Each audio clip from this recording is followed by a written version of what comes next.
TPCSI fans, you want to revolutionize your sports investing habits? Allow me to tell you about WagerWire. WagerWire is an app that helps you become a superior bettor by allowing you to sync all your sports books and track all your bets in one place. See your current action, your betting history, and stats. You could also sign up for sports books and collect bonus offers. Follow them at WagerWire on X, as it's the best account on the platform. Head to App Store or Play Store now and search WagerWire and download the app.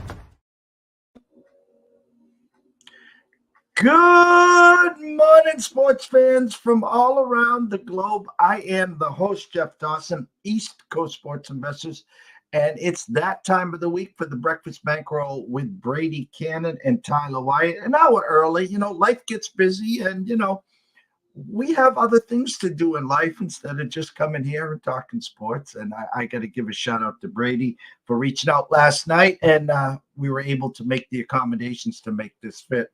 First and foremost, a shout out to our proud sponsor and partnerships. It's WagerWire. Head on over to Google Play, download the app. It's free. Viva Tequila Seltzer. CT Bets the team, the family is second to none. The East Coast is cuckoo for coconut. Make sure you go and try one. And of course, Atlanta Steak and Seafood. Our good friend, Mr. Terry Smith. Head on over to Facebook. Follow Terry Smith. Follow Atlanta Steak and Seafood. If you purchase anything this week at the checkout window, use the promo code STRIP and get $25 off any box of New York strip, 10 ounce, 12 ounce, or 16 ounce. Tell Terry JD from ECSI sent you. So, Mr. Kannon, hot off his 120 to 1, Mr. U. Bring him on, Ryan. Mr. Brady Kannon. Yeah, that was pretty fun and a wild finish indeed. I mean, he got off to a great start. Of course, Kevin Yu earning his first ever PGA Tour victory last week at the Sanderson Farms Championship, winning in a playoff over Beau Hossler. And he was just kind of lurking all week long, opened up with a 66 and continued that with a couple more 66s, and then went into Sunday, I believe it was 2 shots off the pace. And it was just kind of hanging in there, really kind of played a pedestrian front 9, first 7 holes anyway. I think he made a birdie and then a bogey, just sitting there at even par. And then he birdies the 8th hole and the 9th hole. And I'm like, okay. And he makes the turn, kind of lurking there in position, adds a couple more birdies on the backside, and then a huge one, the biggest one of the day, on the 18th hole, about a 15-footer, to get to 23 under par and go to the clubhouse with the lead. And he was in the penultimate pairing. The final pairing was Keith Mitchell and Beau Hossler. Mitchell was the leader and the favorite going into the final round. And Mitchell really struggled on the back 9, and then it all fell apart on the 18th hole. I mean, both of those guys, and Beau Hossler, he finds himself behind a tree after he hits his tee ball on 18. And I'm like, boy, this is starting to unfold for my guy, And Hossler makes a tremendous recovery, sticks it to about 4 feet for par. He's able to knock his in. They're both sitting there at about 4.5 feet away. And I said, one of these guys is going to miss, and I'm going to end up in a playoff. And sure enough, it was Mitchell that missed, Hossler that made, and we ended up in a playoff. Keith Mitchell, boy, I mean, that's a pretty ugly collapse there to 3-putt the final hole to miss out on not only a win, but the playoff as well. Hossler gets to the playoff, hits an errant tee shot on 18 again. The first hole, they go play 18 again. The first hole of the playoff, He pulls it left again. Yu finds himself in the fairway, knocks one to about 6 feet, drops in another birdie, and it's game over, and we cash that huge ticket. Out of nowhere, Kevin Yu, I hardly know this guy. I just know him. I mean, he's new on tour. I just know him because I've seen his name pop up here and there. And when I crunched all my stats, as you know, last week, and it's the case this week here in Utah as well, we're not expecting, star-studded fields for this fall FedEx Cup swing. And that was the case at the Sanderson Farm. So you expected you'd probably get a random winner. Now, Bo Hostler and Keith Mitchell, more household type names, but it's not surprising that we got somebody out of nowhere, and we might be headed for that again this week. You're sitting there, as you said, just, pre-flop. We're here Wednesday, and as you were going down your releases, and then we're going to a bomb here, Kevin Yu. And you and I have been doing this now for a couple of years. Golf is one of those that, it doesn't matter. Once they tee off, once the tournament starts, the pre-flop numbers are dead. You can get a guy at 120 to 1, go out and shoot a 60, and he's the favorite or second favorite moving forward. There's 72 holes here. And my point is, you come out of nowhere, Brady, and you start to get the butterflies, and you're sitting there, and you're like, oh, shit, we got a chance here. And I guess where I'm going with this mini sermon here is you get to that playoff, but you're kind of in no man's land unless, in game before they tee off again in the playoff, you wanted to, get a little action on the other side just so you get some money. But you're sitting at 100. I mean, it's not 12 to 1 here. This was 120 to 1 here. I think it's the second biggest long shot that I've cashed ever. The biggest one I ever cashed, I think it was 3 years ago.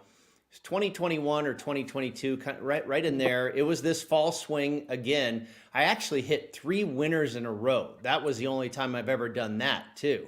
It started with Adam Svensson at the RSM Classic, and he was 150 to 1. And then the following week, I think it was Tony Finau. He was around 18 to 1 at the Houston Open or something like that. And then I followed it up again with Russell Henley in Mayakoba, and he was around 40, 45 to 1. But Svensson was the biggest hit, I think, ever. And then this was the second one at 120 to 1. I did, full disclosure here, I did hedge a little bit with Bo Hostler when we got to the playoff. It was pretty much pick 'em, I believe. I think they were both minus 110 at the book I had available. Not all books. It happens so fast. It's hard to actually get down when you're down to that playoff and you have just 2 guys. But I didn't want to come all this way and walk away with nothing. And I didn't have, let's be honest here, I didn't have a ton of money on a 120 to 1 shot. It's not like I just won the lottery. Yeah, it pays 120 to 1. It's a nice return. But, I didn't unload the bankroll and I never do on something that is that big of a long shot. But I didn't want, you come all this way, you get this far, you get to the playoff. I didn't want to have him lose and go, oh, that was fun, but I walk away with nothing. So yeah, I hedged and I won more because you got the win, but I would have won at least a little something if Hostler would have won too. So I definitely did that. I know this wasn't a major. I know this wasn't during the spring or summer tour. This is the fall tour. And we talk about Rory at the Open, the scar on 16, 17, 18. You kind of messed with the brain for the rest of the year, at least I thought. Moving forward, how does Mr. Mitchell react saying, it's just the fall tour. I was knocking on the door. That's on me. I'm going to take this to the next level. Or does this sting for him for a little while now? I think it's going to sting for a little while. And I don't know if a little while is a week or two or if it's a month or two. I can't imagine it would last too long. It's going to burn a bit though. I mean, that was a pretty good choke job. And he talked about it. It was really the entire back nine that he didn't really play too well, but it really came to a head on 18. He still had a chance to win the golf tournament. He could have won the golf tournament pretty easily, but really blew it on 18. Could have at least gotten himself into a playoff. And couldn't do that. So that was kind of tough to watch, but I'm sitting there with the other guy going, okay, great. I'm celebrating this guy's failures. But Keith Mitchell hadn't won in nearly 6 years, won the Honda Classic many years ago. He was about 300 to 1 to win that. And I remember my old buddy used to do the show Long Shots together. Wes Reynolds cashed Keith Mitchell at that Honda Classic in the neighborhood of 250, 300 to 1, something like that. Probably his biggest long shot ever as far as a golf outright. But, when it's been that long and you're that close and you miss a 4-footer on 18, that's going to burn a little bit. And in fact, starting my article for the PGA Tour that we do every week on Wednesdays, I spoke with Jeff Sherman over at the Westgate Superbook, and he said absolutely no love for Mitchell this week. He's bumped his odds from 17 to 1 to 20 or 25. He's just trying to get begging for some action on Keith Mitchell, and nobody wants a piece of that guy after what happened last week. We head to Utah, Black Desert. Give us a little informative on course thought process moving forward this week. Yeah, this is only about a 2-hour drive from Las Vegas, and I've played golf very near to this area in Utah, in southern Utah. Played a few times up there during the pandemic when you could still get outside and play golf in the state of Utah, and got introduced to some gorgeous golf courses up there. The scenery is absolutely stunning. This course, Black Desert Resort, has only been open for a couple of years, but you get that red rock and desert mountainous backdrop in this part of the country, in this part of southern Utah. And then you have these emerald green fairways weaving through this like black lava rock. I mean, Utah is a gorgeous state, and I haven't been to every state in the union. I've always said Colorado is the most beautiful state in the United States. I think Utah is a very close second as far as what I've seen. And of course, they're right next to each other, so they share, some common topography and that type of thing, common landscape. But this area of Utah is gorgeous, with its mountainous landscape and what have you. And then you have this green, lush golf course winding through these black lava rock and everything. I think it'll be beautiful to watch on TV. Tom Weiskopf, the late, great Tom Weiskopf, is your designer. This was his last piece of work before he passed away in 2022. You will often get high winds in this part of the country. And we get the winds whipping through Las Vegas and not too far away here in the Zion area of Utah as well. So, and it's a resort course. So, when you get high winds and you're catering to people that are there to visit and relax and be on vacation, he made the fairways very wide and the greens very big because, you can't make it difficult on people that are used to shooting 95 and that type of thing that are out there for a good time. Now, the forecast is calling for winds in the 10 to 15 mile an hour neighborhood at the most.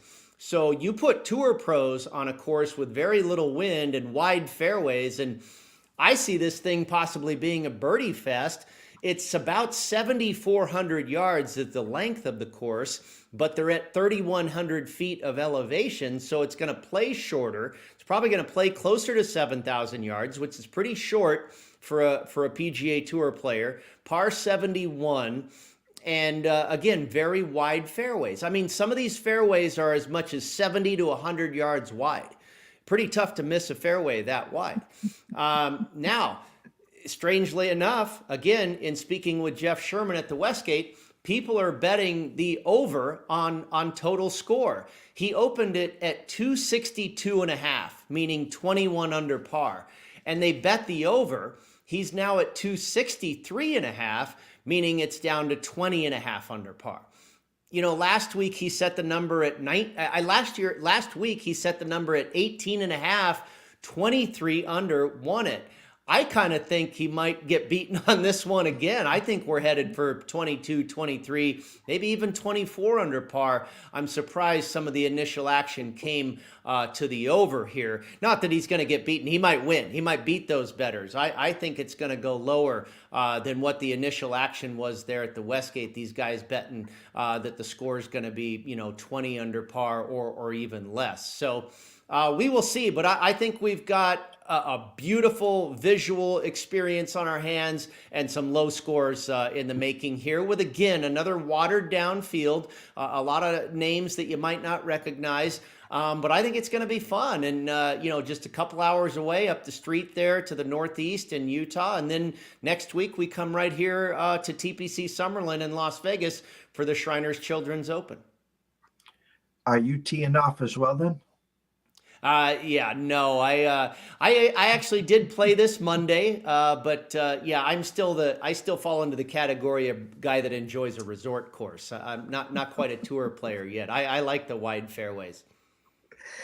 Fresh off the Circa app right now, Keith Mitchell plus 1900, Seamus Power 2400, Kurt Kitayama plus 2200, Patrick Fishburne 3000, Kirk 3500. Bo Hostler, who lost in the playoff, 3,100. There's Mr. Chan Kim at 3,000. Ben Griffin and Eric Van Rooyen at 4,000. Ryan Fox at 3,700. Stephen Yeager and Michael Thorbison at 3,800. That's your cast of the characters on the top of the board with Mr. Benson at the Circa. Courses that you use to come up with your selections, and the fairway is yours for your releases this week. Yeah, first of all, I'll give you a little intel about what they're experiencing, not only at Circa, but Westgate as well. Sherman told me that the public is all over Michael Thorbjornsen. This guy looks like he's going to be a serious player. He had a decorated amateur career at Stanford University and finished top 10 last week. He tied for 8th at the Sanderson Farms, but he said that's mostly been recreational support. He has seen some sharp support for Hayden Springer, who also tied for 8th at the Sanderson Farms last week. Over at the Circa, my good friend Nick Bogdanovich told me that they're getting a lot of top 10 action to finish top 10 on Ryan Fox, who you said was down to, I think, 37-1. So he's taken a little bit of a hit there. Nick said he's not getting a whole lot in the outright market, but the finish position, he's getting some action also in his head-to-head matchups. And Ryan Fox, one of the guys they're betting on the yes to finish top 10. He almost made my card last week, and he did have a good week. I wouldn't be surprised by another good week here. The guy drives the heck out of the golf ball. I think it's going to be advantageous to be long here off the tee. Short course, wide fairways, playing at elevation. Fox could have an advantage for sure. Also, you mentioned Kurt Kitayama, the UNLV running rebel. They're betting him no on a top 10 finish. So apparently a fade of Kurt Kitayama from the Circa bettors this week. As far as where I went, I started with Daniel Berger at 40-1. You've been with me enough, or I've been with you enough on this show, Jeff, to know that I'm always trying to find a spot when this guy is going to resurface. He was one of the very best players in the world a couple years ago. I think he was ranked inside the top 15 in the world was Daniel Berger, and people kind of have forgotten about him. He was off the tour for nearly 2 years because of injury. Now, I kind of was looking at him last week because, again, you get these watered down fields and you get a guy with that has that capability. When his body is right again, he could just lap the field here. And he had a pretty good week last week in Mississippi. And I had my eye on him. And so I'm going to try him this week. That was a good sign to see him play well last week. Now, I mentioned this is a Weiskopf design. Daniel Berger has had great history. And you asked me about the courses that I kind of used to line up here with the Black Desert Resort. We've never seen this course on tour before. It's a little bit of a guessing game, and you have to do your research. It is a Weiskopf design, so I looked at TPC Scottsdale, where they play the Phoenix Open, a Weiskopf design. Torrey Pines North, not Torrey Pines South, but where they play one round during Thursday or Friday of the Farmers. Torrey Pines North, a Weiskopf design. And then also another Weiskopf design, TPC Craig Ranch, where they play the Byron Nelson. Again, and that one has wide fairways and big bent grass greens. And this one, not a Weiskopf design, but also big fairways and large greens, and that's Vedanta Vallarta, where they play the Mexico Open at Vedanta. So those were the 4 courses I used, and Daniel Berger is a machine at TPC Scottsdale. Now, part of that, I think, is because he's a great putter on Bermuda grass. And we saw that last week in Mississippi where they have Bermuda. Now, this week we're bent, but I'm okay with that. I think Berger does have something for that Weiskopf style of design. He's had a number of top 10 finishes at TPC Scottsdale. Very good in this field for strokes gained off the tee. 11th in this field for strokes gained off the tee the last 36 rounds. And I mentioned playing at elevation with wide fairways. If you've got an advantage off the tee, that could go a long way this week. He's also 20th in this field for birdies or better gained. I think you got to be a birdie maker to keep the pace here in what could be a track meet up in Utah. So try Daniel Berger at 40-1. Again, I want to be there when the timing is right on this guy, because he's gonna be back. I believe he's going to be back to an elite player eventually. Who knows? It might be another 2 years from now. It might be 6 months. Maybe it'll be this week. We will see. I don't want to miss the party when he does indeed pop. All right, the next selection, Andrew Novak at 40-1. Great ball striker. If you look at Novak, he's done very well at TPC Scottsdale, finished 8th and 15th at the Mexico Open at Vedanta last year. So he works well at a couple of the courses we used. He ranks 13th in this field for strokes gained approach. I think iron play is going to be huge too.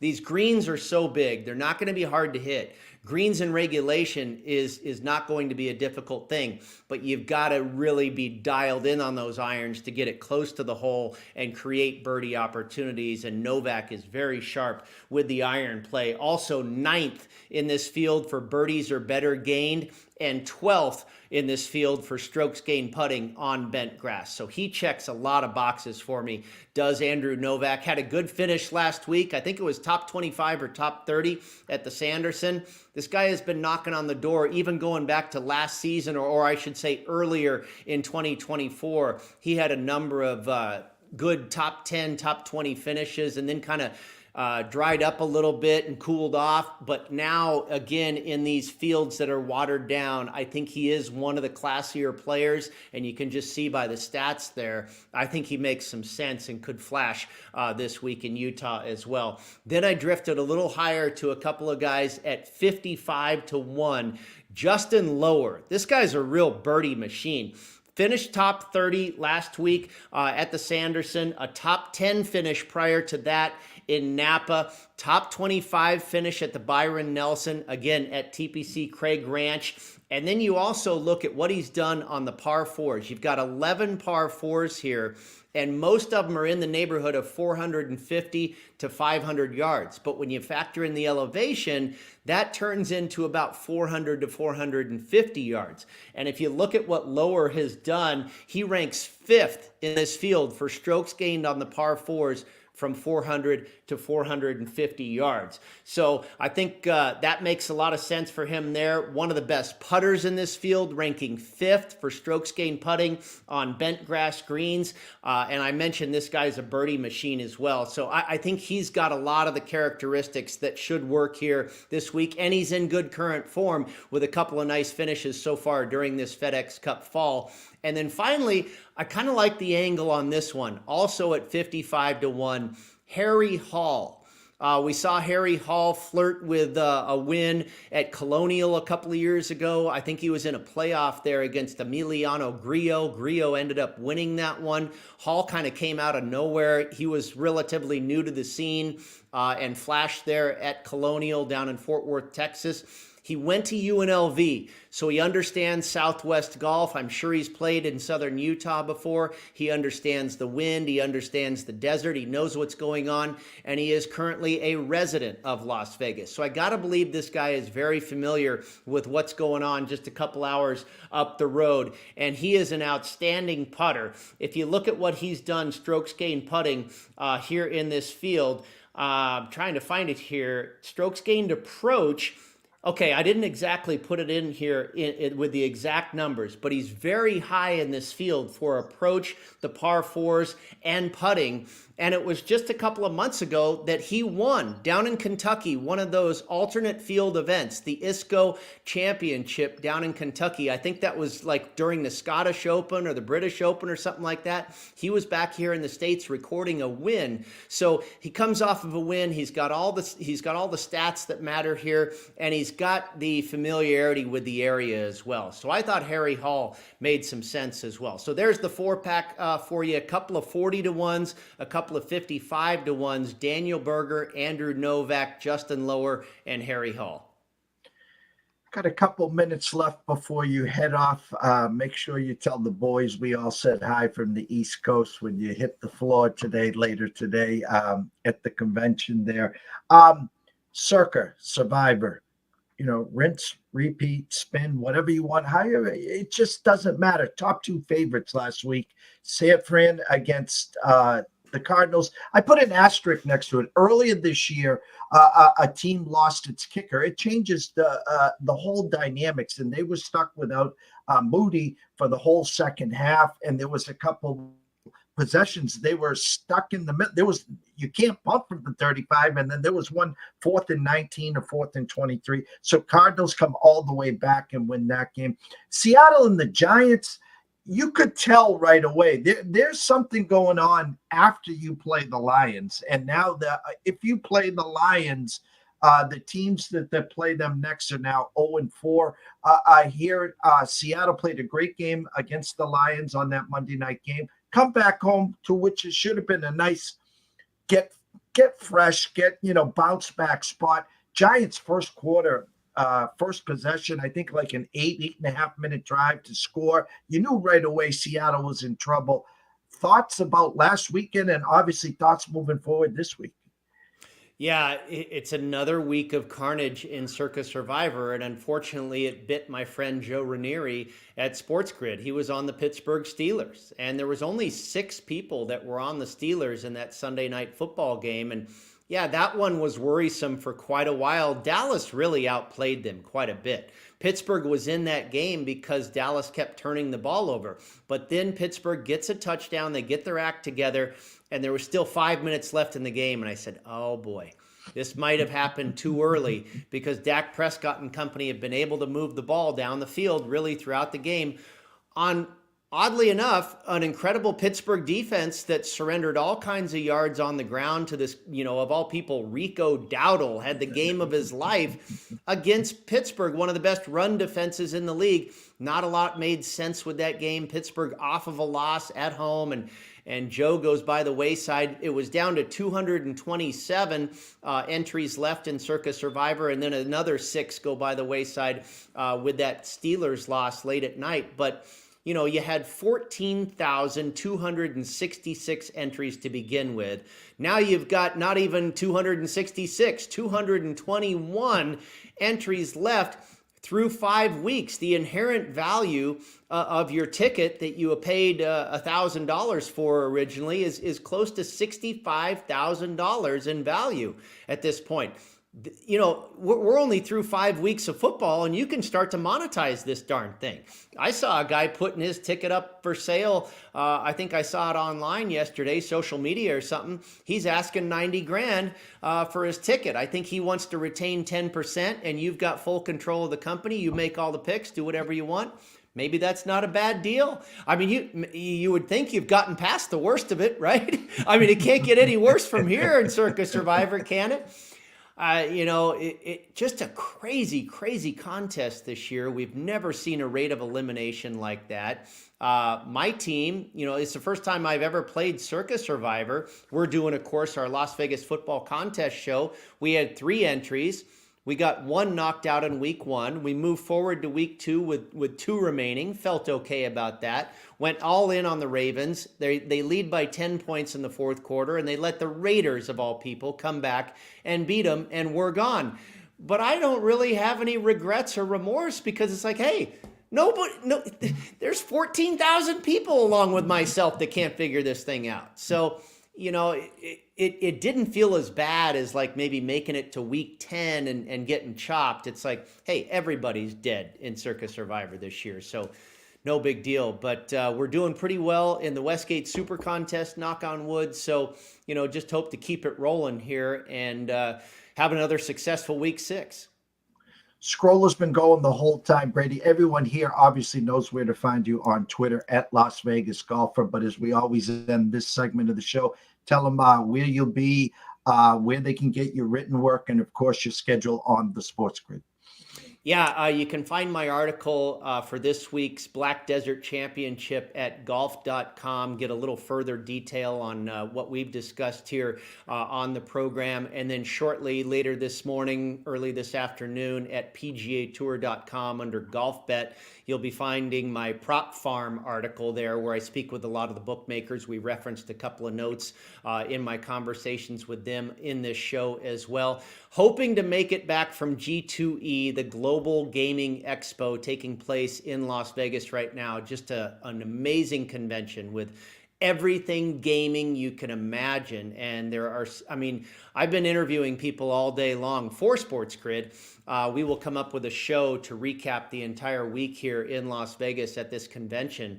But you think about poker tables and slot machines and sports betting, and then you find out about all the underlying jobs within all that stuff and the people that make all this stuff work, the plumbing underneath the surface with all this stuff. It's absolutely incredible the jobs that these people do and the niches that they find to make all this stuff work.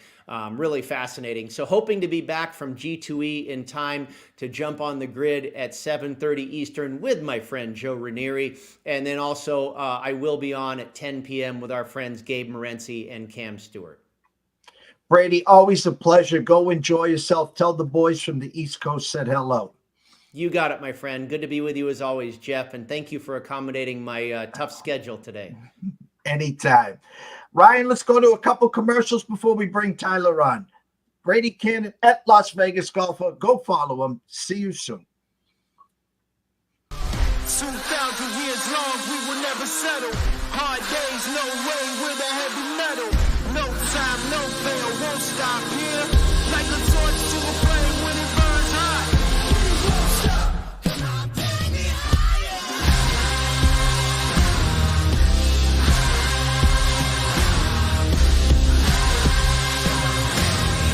Like a torch to a flame when it burns hot. We won't stop.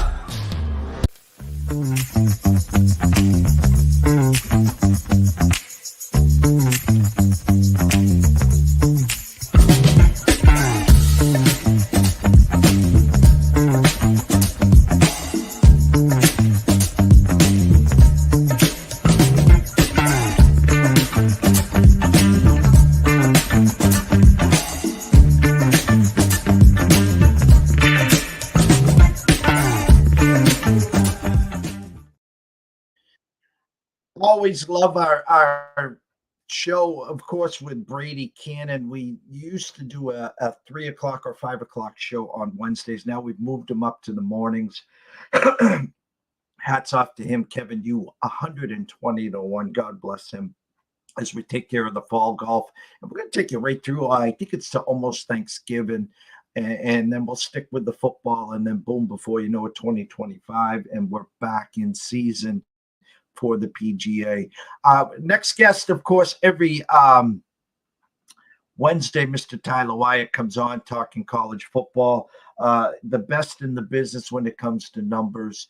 I trust him like no tomorrow here. We might be having issues with the internet here and sound, but we're going to give it an initial shot, see how it goes. So without further ado, let's see if we can bring Tyler Wyatt in.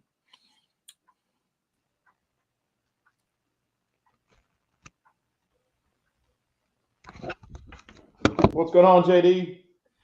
Tyler, I got you loud and clear. You got me? I got you, yeah. All right. Go, I think. You know, we bring you on every Wednesday because the kids, whether it's college football, college basketball, which starts up in 3 weeks here, which I can't wait for, NFL equals carnage, not for long, any given Sunday. Well, this past Saturday, you and I talked, and I wish my spidey senses worked like this every day. I'd never leave the Bellagio. I had that feeling that Arkansas wasn't just a covering machine, but that they were an actual live dog at plus 14 and a half. No way in holy hell did I have Alabama. Hey, if they didn't cover, they didn't cover. But fresh off the Georgia win, #1 in the country. Next thing you know, Saturday night, if you were downtown Nashville, the goalposts were walking down the street.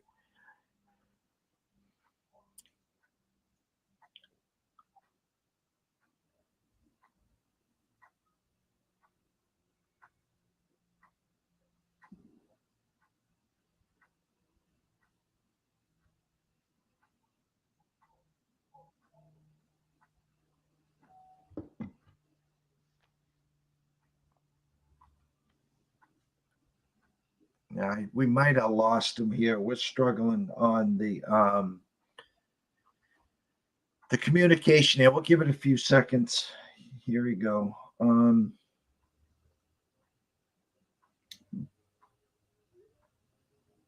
Okay.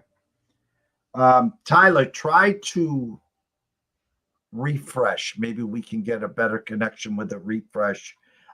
Have you come in and out. Maybe that will work. Let's see if we can bring him back on here. I want to talk to him about what happened last week in college. Of course, Arkansas 2-touchdown underdogs at home against Tennessee, not only cover and win, and of course the shocker of all shockers, Alabama goes to Vanderbilt and upsets the Crimson Tide. Let's see here. All right, Tyler, is that any better? Better. I've got Starlink, so I don't have any excuses. I wanted you to talk about Alabama not only not covering, but losing outright to Vandy, and the same with Tennessee going into Arkansas last week. Yeah, obviously Alabama was a surprise to all the sporting world. 3-touchdown favorites. So when you put it just by the spread, not that big an upset. We see 3-touchdown dogs win a handful of times a year. So in terms of point spread, not all that surprising. But the way that Alabama took on Georgia, you could make a case that the second half against Georgia, Alabama didn't look that solid on defense. But Vanderbilt does not have a home field. Most teams in my model have between 2.5 and almost 3 points home field. 2.7 is about the highest to have. Vanderbilt, I have 1.5. It's one of the lowest home field advantages in all of college football. I've been there a number of times. My dad played at Vanderbilt. The stadium offers 0 in terms of home field. There is no home field. I have a number of friends in Nashville. I'll actually be in Nashville all weekend. I had a number of friends who aren't Vanderbilt fans or Alabama fans who were at the game, and it was easily 85% Alabama. So this was a home game essentially for Alabama in Nashville, and the Commodores still pulled it off. You have a quarterback in Diego who is one of the most electric players in the conference, a kid that transfers from New Mexico. You're talking about the hotbed of football, the state of New Mexico. No, this kid is a gamer. He was on a really bad team for most of his career. He goes to a pretty bad team, but a step up in caliber of play and goes to the SEC. And what he's done this season at Vanderbilt, the kid is just special. Clark Lee, when that hire was made, I just assumed that it was what Vanderbilt typically does, which is hire a coach for 2 or 3 years, and then they go on to another coach. It's just rinse and repeat. We win a couple of games. If we go to a bowl game once a decade, it seems like most of our donors are relatively happy. How far are we removed from James Franklin and this team winning 8, 9 games and going to a bowl game in consecutive years? That seems like, 30, 40 years ago at this point. I was against Clark. I just didn't think Clark Lee was going to cut it. No disrespect to his coaching resume. It's just really tough to win in Vanderbilt for a myriad of reasons. And Clark Lee has this fan base, he has this team believing. Now, are they going to win 8 games? Are they going to run the table? I don't think so. But this was one of, in terms of meaningful games for Vanderbilt and the impact it may have on Alabama, this is huge. Now, we do have the 12-team playoff. Obviously, Alabama can run the table and they're in. They may still be in with 2 losses, although the Vanderbilt loss will look pretty bad. But this was, as big an impact win as we've seen in, this goes way, way above and beyond the Northern Illinois Notre Dame game. This is Arkansas offensively. Bobby Petrino has them doing some really, really good things. And that Tennessee was going to escape with a victory. The team rallied. That's a really, really well-coached team. I didn't think Sam Pittman was going to survive the year. I think that game probably bought him the rest of this year, and he gets his chance to start out, the first half of the season next season. Of this Arkansas offense with a healthy quarterback, they can move the football and they can score. Tennessee had 2 really good 4th down stops, or this would have been a blowout. Maybe not a blowout. This would have been a pretty easy win for Arkansas. Tennessee offense had been electric all season. You could point to maybe Oklahoma as the only really good defensive team that they had faced. Arkansas defensively had left a lot to be desired. But this was almost as big an upset in terms of teams coming in with confidence and teams, coming in with playoff aspirations. Tennessee now, they still have Georgia, they still have Alabama. For Tennessee, that toughens up. And we were talking, just a week ago, how they were, maybe not a shoe-in for a playoff, but a team that was, heavily favored to be in that final 12. Tennessee now has to handle business against a Florida team that's coming in with a lot of reasons to try to win. Billy Napier needs to win for his, coaching career. But this is a Florida team that has a little bit of renewed confidence here in the last week or so. It'll be a tough out. Tennessee, 2-touchdown favorite here at home. That's not really a surprise. The look-ahead number was 20 going into the Arkansas game, so maybe we could say that, the fact that they adjusted this game almost a touchdown says a lot. But, yeah, Tennessee has a number of questions. They were battling the injury bug a bit there on the road. Still a lot of questions with receiver health. Nico, a lot of finger-pointing there at that final play. I was listening to some of the coaching talk here in Knoxville on Monday and Tuesday.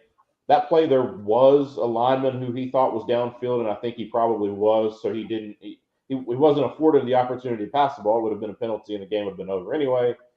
Real tough, loss there. He took ownership of it when speaking to the media here on Monday. So I did like to see that from Nico. It was, I got to be better. That was the attitude that he had.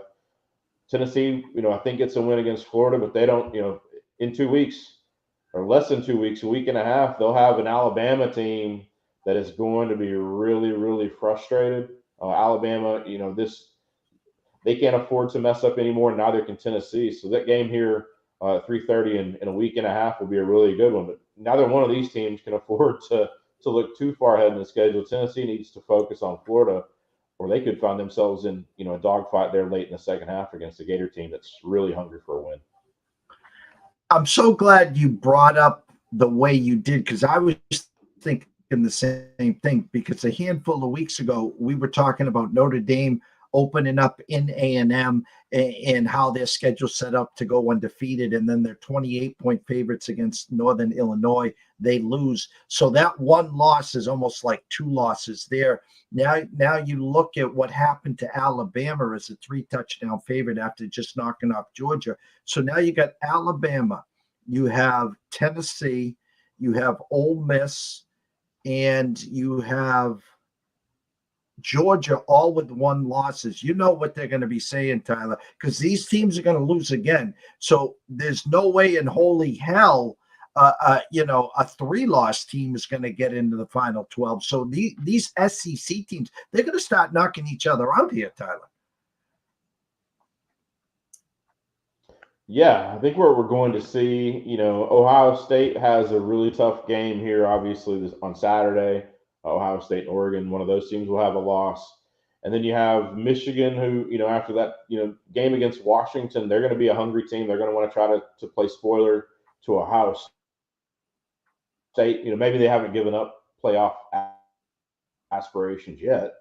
But you're talking about Texas will be played the same weekend as Tennessee, Alabama. I imagine game day will be there. We talked about Ohio State, Oregon, obviously Oklahoma and Texas this Saturday. At the state fair, I'm still going to call it the Red River rivalry. I don't care.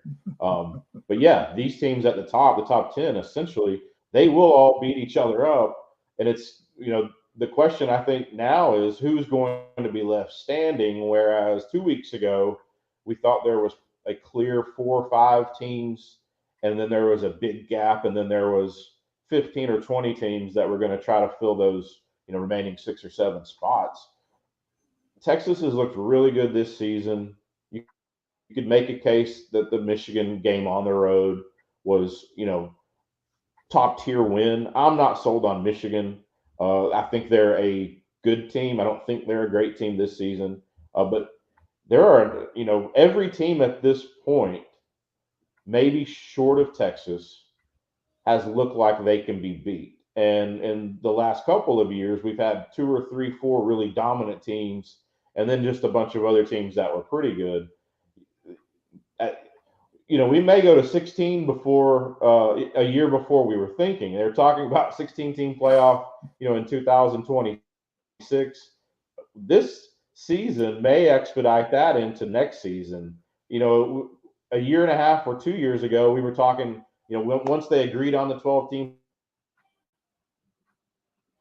playoff, it was going to be 3 or 4 years before it was implemented. I think we see 16 sooner than we were anticipating, because you're going to have a lot of really angry. You're going to have actually probably 4 or 5 teams that don't make the playoff this year that are going to be really upset. And I think we spoke a couple of different times about it that, well, if you're 13 or 14, you don't really have a case. You should be able to get through your regular season, your conference championship game, and your resume should speak that you're a top 12 team. This season, I've quickly turned to the fact that I don't know if there are 12 really, really good football teams. I'm just not sure that there is a dominant one. In the last of the top 4 or top 5 teams being upset, and we're not even halfway through the college football season. So yeah, you're correct. Once we get to week 10, week 11, week 12, that Army-Navy game could be the only 2 remaining undefeated teams left in all of college football. Before we get to do you play the game? If you're Army and Navy, can you call that game off? How about a tie? There you go. 0-0 tie, right?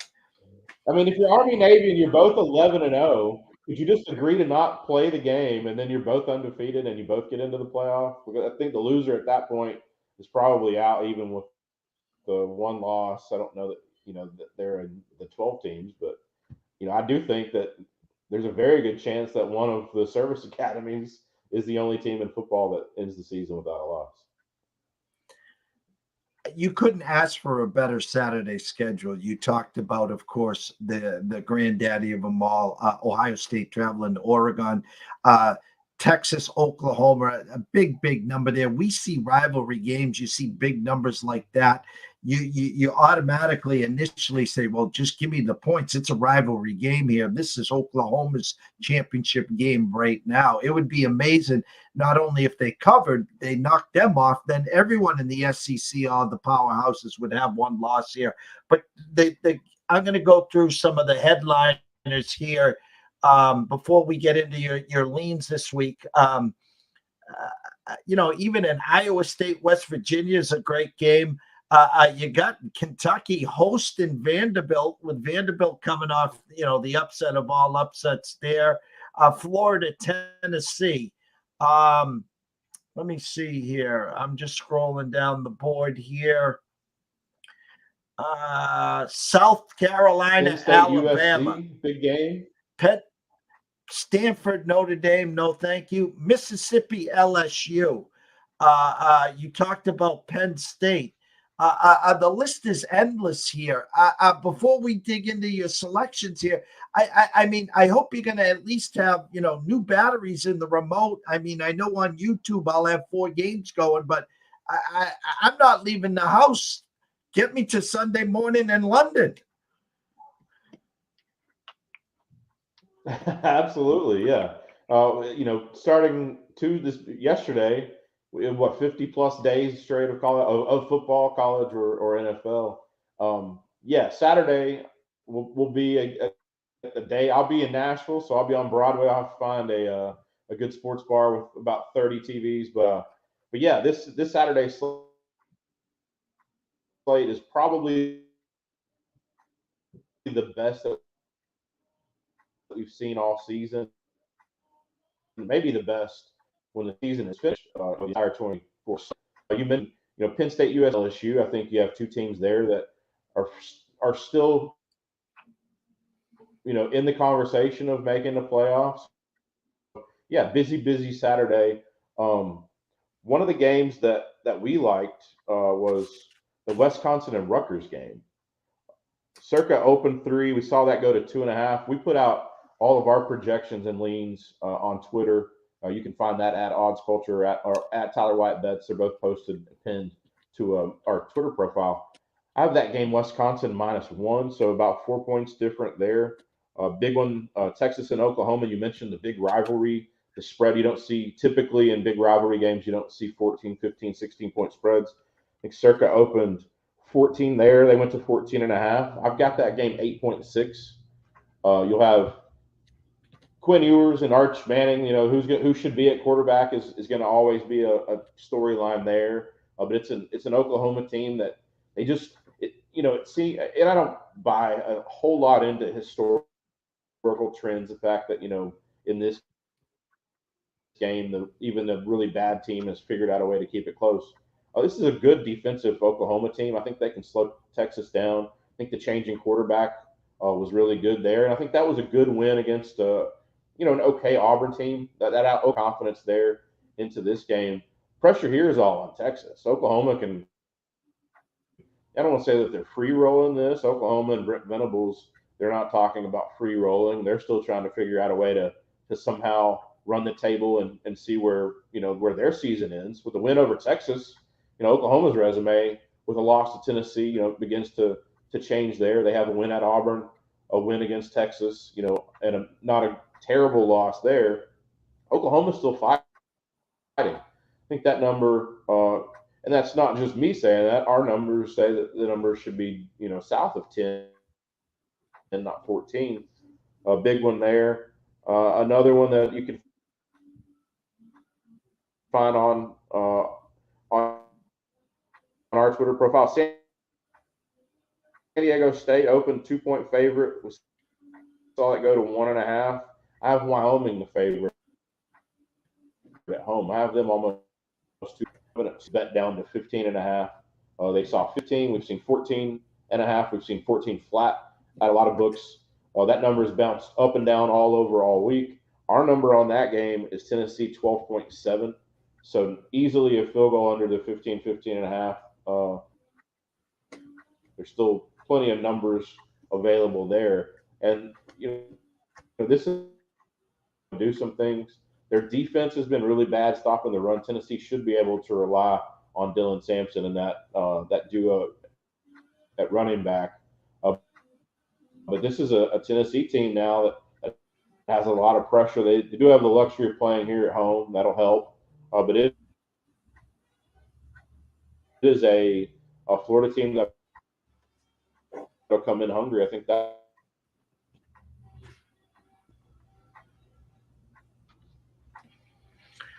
Before I let you go, Tyler, you got Biff's Almanac here. What do you see as the final?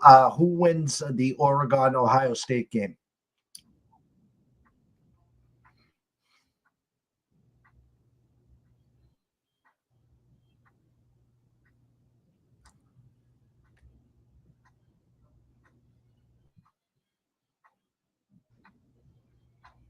I think we might have lost connection again. Sorry, what was that? I heard Biff's Almanac. and then we cut out. Give us the winner, Oregon, Ohio State.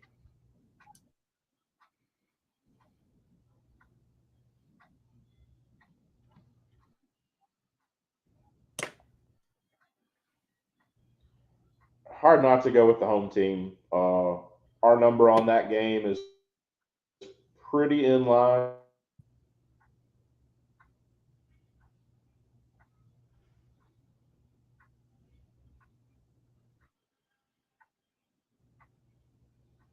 We have less Oregon and Dan Lanning at home catching, north of a field goal. I think 4 is too many. Wouldn't surprise me here. This came down to a field goal to win it. I actually have Oregon winning the game. I'm going away from, I'll back the model there and take the play. I think Oregon gets an outright win. I think the home team will be too much. Should be two really good offenses here. We should see, pretty easy for me to take the home team there, plus north of a field goal. And lastly, in the Rose Bowl, which U.S. team shows up? I mean, Mr. Franklin traveling east to west. Big game for Penn State. I mean, with all the carnage going on here, their defense is legit. Offensively has been hit or miss here. Who do you like on that side?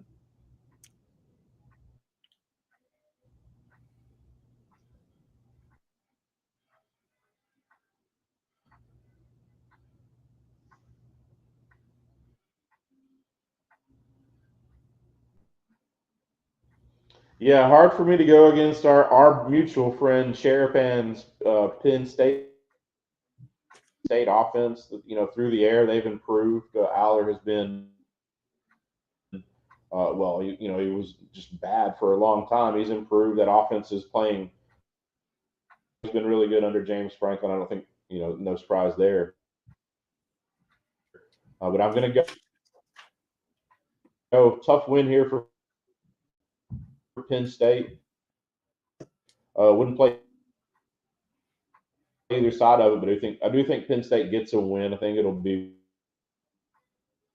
well earned, though. I think USC question State this week, though. I think that Lincoln Riley will be wondering if he made the right decision. He's got all the resources and all the athletes there in his backyard, but I would say he has to be pretty disappointed so far through 5-6 weeks this season. Doesn't get any better this week. Penn State tough win, and Lincoln Riley next week will be trying to figure out what do we do.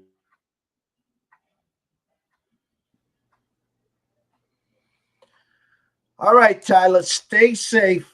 I don't know which way Milton's going, but again, it hasn't been easy down south. Go enjoy yourself this weekend. If you hit the felt, make sure you crack some aces, okay?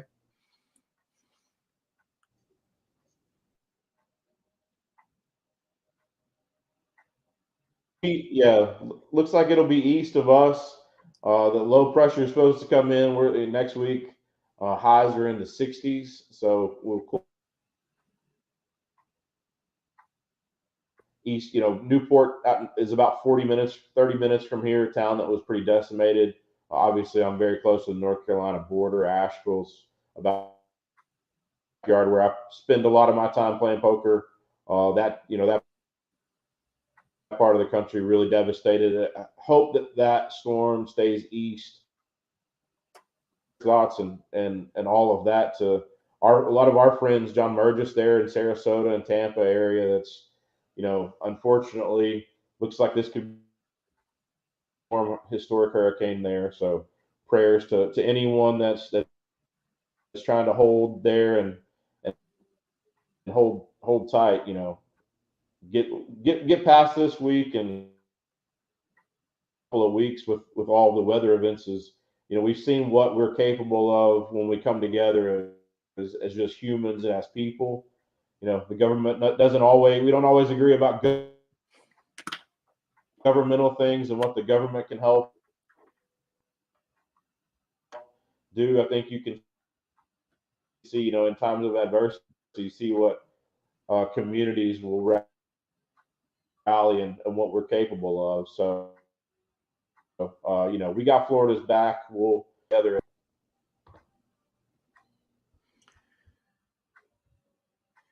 One and only Tyler Wyatt, real tough with the connections. Everyone that's stuck and stayed, thank you guys so much here. 4 o'clock tonight, Brady Tinker. I almost said Brady Kannon. Brady Tinker will be here talking Kansas City Royals, Dallas Cowboys, and of course the Kansas City Chiefs. I want to give a shout out to Mr. Ryan Shanklin. Thank you so much for all you did behind the glass. To everyone watching and listening, have a blessed day. 4 MLB playoff games today.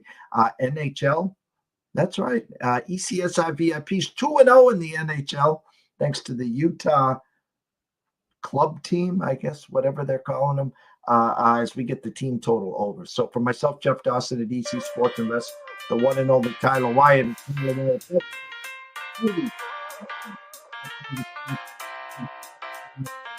we will see you soon.